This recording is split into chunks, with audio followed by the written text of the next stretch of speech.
নমস্কার বন্ধুরা, সবাই কেমন আছো? আশা করি ভালোই আছো। আমিও খুব ভালো আছি। এই ভিডিওতে বলি আমি খুব ভালো আছি। তো তার জন্য অনেকেই বলে যে ভালো আছে বলে, আবার বলে শরীর খারাপ। তো কি বলবো, শরীর তো খারাপ। সবাই তোমরা আমার বন্ধু যারা ওয়াইটির সবাই প্রায় জানো আমার শরীরটা খারাপ, কিন্তু বলতে তো পারি না যে খারাপ আছি। তো সেই জন্য বলতে হয় ভালো আছি। তো ভালো আছি বলতে বলতে অবশ্যই ভালো থাকবো। আর অনেকেই বলে শরীর যদি খারাপ থাকে তাহলে ভিডিও কি করে দিচ্ছে। তো ভিডিও দেখো আমাদের দিতে হয়, কেননা যারা আমরা ওয়াইটিতে কাজ করি তারা সকলেই আমরা জানি, যদি আমরা চ্যানেলে ভিডিও দেওয়া বন্ধ করে দিই বা লাইভ করা বন্ধ করি তাহলে আমাদের চ্যানেলটা বসে যাবে। তো সেই কারণে আমাদের ভিডিও দিতে হয়, না দিলে সমস্যা হতে পারে। তো যাই হোক, ছাড়ো। তো আজকে বানাবো ব্রোকলির একটা রেসিপি। তো চলো ভিডিওটা শুরু করি। বড়দের প্রণাম আর ছোটদের বুক ভরা ভালোবাসা দিয়ে। তো ব্রোকলি রেসিপি বানাবার জন্য তো একটা গোটা আস্ত ব্রোকলি নিয়েছি। তো বলবে হয়তো যে ব্রোকলি রেসিপি বানাবার জন্য তো ব্রোকলি নিতে হবে, অন্য কিছু তো না। তো যাই হোক নিয়েছি। দেখো ব্রোকলিটা একটা অন্যরকম কালার এসে গেছে, হলুদ হলুদ মতন। তো কেন বলো তো, এটা না অনেক দিন আগেই কেনা হয়েছে, ফ্রিজে ছিল প্রায় 1 সপ্তাহ কি 10 দিন ধরে ফ্রিজে পড়েছিল। রান্না আজকাল করে করা হয়নি। আমার বর রান্না করে, কিন্তু সব কিছু রান্না করতে পারে না। ওকে যদি দাঁড়িয়ে থেকে পাশে থেকে আমি বলে দিই তাহলে সেই জিনিসটাও রান্না করতে পারে।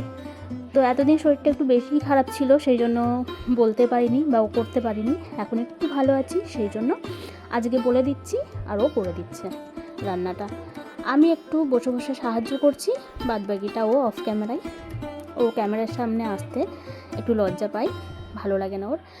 তো দেখো এদিকে সবজি কেটে নেওয়া হয়েছে, ব্রোকলি, আলু, গাজর আর কাঁচা লঙ্কা।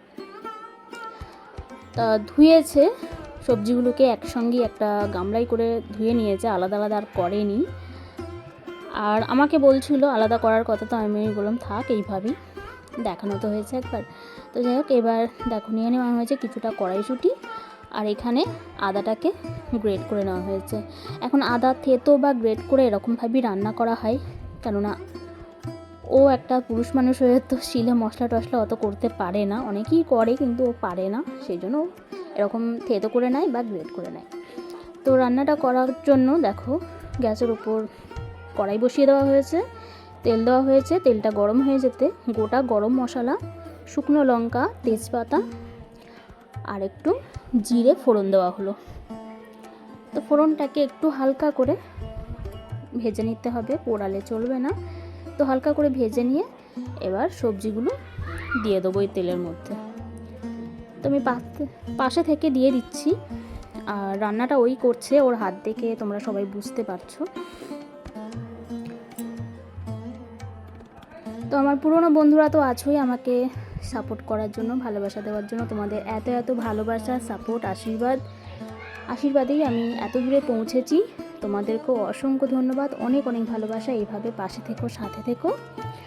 আর যারা আমার নতুন বন্ধু আজকে প্রথমবার আমার চ্যানেলে ভিজিট করেছো, তোমাদেরকেও অসংখ্য ধন্যবাদ, অনেক অনেক ভালোবাসা, অনেক অনেক অভিনন্দন। তো আজকের রেসিপিটা দেখে যদি ভালো লাগে তোমাদের, চ্যানেলটাকে অবশ্যই সাবস্ক্রাইব করে নিও, আর পাশে থাকা বেল আইকনটা প্রেস করে অল নোটিফিকেশানটা অন করে দিও।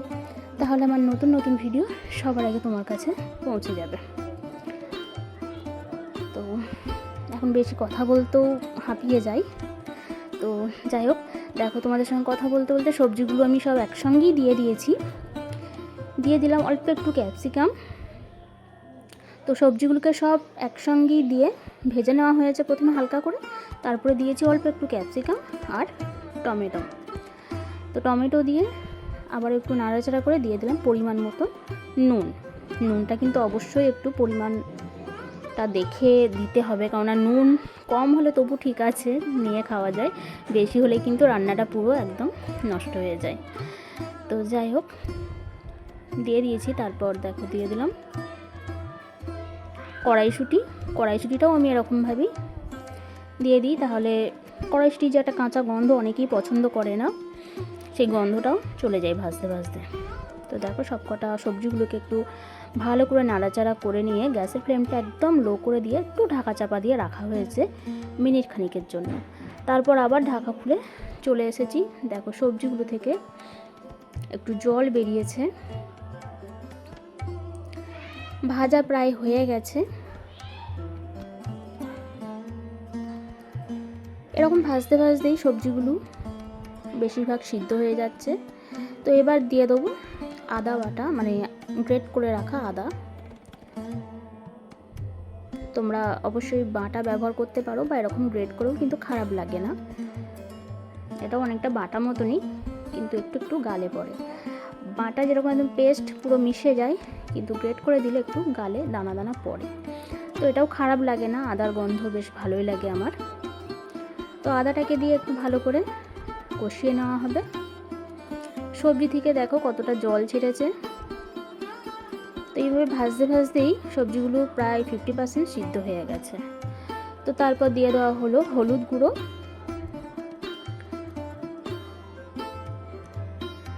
আমি এরকম পাশ থেকে মশলা দিচ্ছি, সামনে আছে আরও একটু নাড়াচাড়া করছে।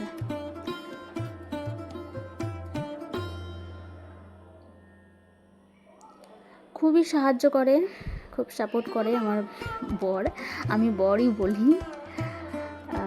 তো যাই হোক, তারপর দেখো দিয়ে দিলাম জিরা গুঁড়ো।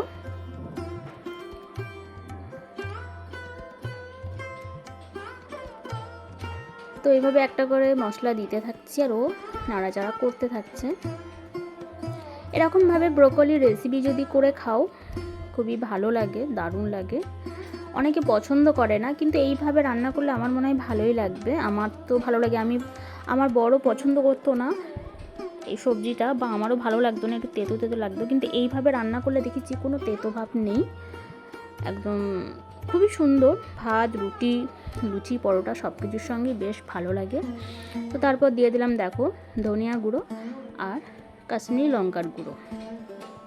কাঁচা লঙ্কা কয়েকটা ওই সবজির সঙ্গেই চিড়ে দিয়ে দিয়েছি, বেশ কয়েকটা, প্রায় 6-7টা মতন। তো কাঁচা লঙ্কা ঝালেতেই ঝাল হয়েছে, আর একটু আমার লাল লাল রঙটা পছন্দ হয় তরকারি, তো সেই জন্য আমি একটু কাশ্মীরি লঙ্কার গুঁড়ো ব্যবহার করেছি। তোমরা চাইলে ব্যবহার করতে পারো বা স্কিপ করতে পারো, কোনো অসুবিধা নেই।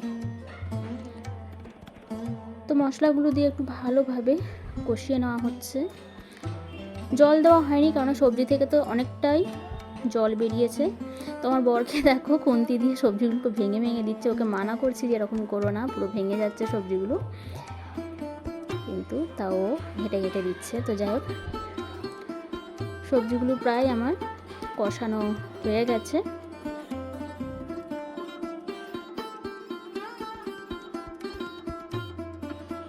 এবার একটু অল্প করে জল দেবো, খুব বেশি জল দেবো না, কারণ সবজিগুলোতে একদম সিদ্ধ প্রায় হয়েই গেছে।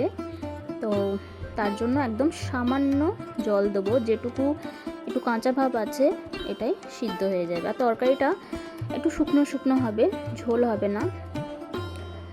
তো এর সঙ্গে তোমরা চাইলে একটু সয়াবিন বা পনির নিতে পারো, তাহলেও কিন্তু বেশ ভালো লাগে। তো আমি সয়াবিন বা পনির কিছুই দিইনি, একদম সিম্পলভাবে করেছি। এটাও কিন্তু দুর্দান্ত হয়েছিল, অসাধারণ। ভাত, রুটি, পরোটা, লুচি সব কিছুর সঙ্গে খাওয়া যায়। তো তারপর দেখো একটু ঢাকা চাপা দিয়ে রেখেছিলাম কিছুক্ষণের জন্য, হয়ে গেছে আমার ব্রোকলির তরকারিটা একদম রেডি। এবার আমি দিয়ে দিলাম অল্প একটু চিনি। চিনিটা দিলে নিরামিষ তরকারি যেহেতু, সেই জন্য একটু চিনি দিয়েছি। চিনিটা দিলে বেশ ভালো লাগে, যারা মিষ্টি পছন্দ করো না তারা স্কিপ করতে পারো, কোনো অসুবিধা নেই, তাহলেও ভালো লাগে। তারপর দিয়ে দিলাম একটু ধনেপাতা কুচি ওপর দিয়ে। আবারও কিছুক্ষণের জন্য ঢাকা চাপা দিয়ে রেখেছিলাম, কয়েকটা সেকেন্ড, 1 মিনিটও নয়। তো তারপর আবার ঢাকা খুলে চলে এসেছি, মিশিয়ে নেব। মিশিয়ে নিয়ে একটা জায়গায় আমি তুলে নেব। যখন রান্নাটা হচ্ছে তখনই এত সুন্দর একটা সেন্ট আসছে যে কি বলবো, সত্যি অসাধারণ, দুর্দান্ত হয়েছিল রান্নাটা। আমি তো এই কটা সবজি দিয়েছি, তোমরা চাইলে অন্য কোনো সবজিও দিতে পারো এর সঙ্গে, তাহলেও বেশ ভালো লাগে। তো রান্নাটা আমার রেডি, একটা জায়গায় তুলে নিচ্ছি। দেখো কতটা সুন্দর হয়েছে দেখতে, খেতেও কিন্তু দুর্দান্ত হয়েছে। আজকের রেসিপিটা তোমাদের কেমন লাগলো অবশ্যই একটা কমেন্টের মাধ্যমে জানাতে ভুলো না।